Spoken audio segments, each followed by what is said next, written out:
TV euro সংবাদে স্বাগতম। আপনাদের সাথে আছি আমি তাহমিদ আলী আরিয়ান। জগন্নাথপুরের কলকলিয়া ইউনিয়নের ঐতিহ্যবাহী সাদিপুরে দৃষ্টিনন্দন অত্যাধুনিক শাপলা কমিউনিটি সেন্টারের শুভ উদ্বোধন করলেন হাজী আচমান মিয়া। জগন্নাথপুর প্রতিনিধি মোহাম্মদ মুকিমউদ্দিনের তথ্য ও ভিডিও চিত্রে দেখুন বিস্তারিত প্রতিবেদনে।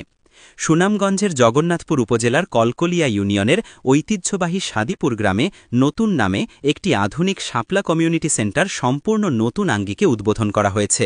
বৃহস্পতিবার ২০ নভেম্বর বিকেল ৩টায় কলকলিয়া চণ্ডীডহর সড়কের পার্শ্ববর্তী সাদিপুরে নবনির্মিত শাপলা কমিউনিটি সেন্টার ফিতা কেটে শুভ উদ্বোধন করেন বিশিষ্ট সমাজসেবক, যুক্তরাজ্য প্রবাসী শাপলা কমিউনিটি সেন্টারের স্বত্বাধিকারী হাজী আচমান মিয়া। এ সময় শাপলা কমিউনিটি সেন্টারের স্বত্বাধিকারী হাজ আচমান মিয়ার ছোট ভাই সুজাত রেজা, মোহাম্মদ কাচাউদ্দিন সহ ব্যবসায়ী, রাজনীতিবিদ, সামাজিক নেতৃবৃন্দ উপস্থিত ছিলেন। শাপলা কমিউনিটি সেন্টারের স্বত্বাধিকারী হাজী আচমান মিয়া বলেন, শাপলা কমিউনিটি সেন্টার জগন্নাথপুর উপজেলার কলকলিয়া ইউনিয়নের সাদিপুর গ্রামের নতুন কমিউনিটি সেন্টার। এখানে বিয়ে, ওয়ালিমা, গায়ে হলুদ, জন্মদিন সহ উপজেলার বিভিন্ন সামাজিক অনুষ্ঠান সম্পন্ন হবে। দীর্ঘদিন ধরে এ সেন্টার সাদিপুর হাজী আচমান মিয়া মার্কেটে ছোট পরিসরে চালু ছিল। পরবর্তীতে আধুনিকতার ছোঁয়ায় নান্দনিক কমিউনিটি সেন্টার চালু করছি।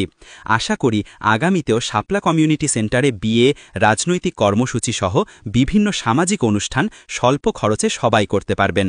এছাড়াও ব্যাডমিন্টন খেলার ব্যবস্থাও থাকবে।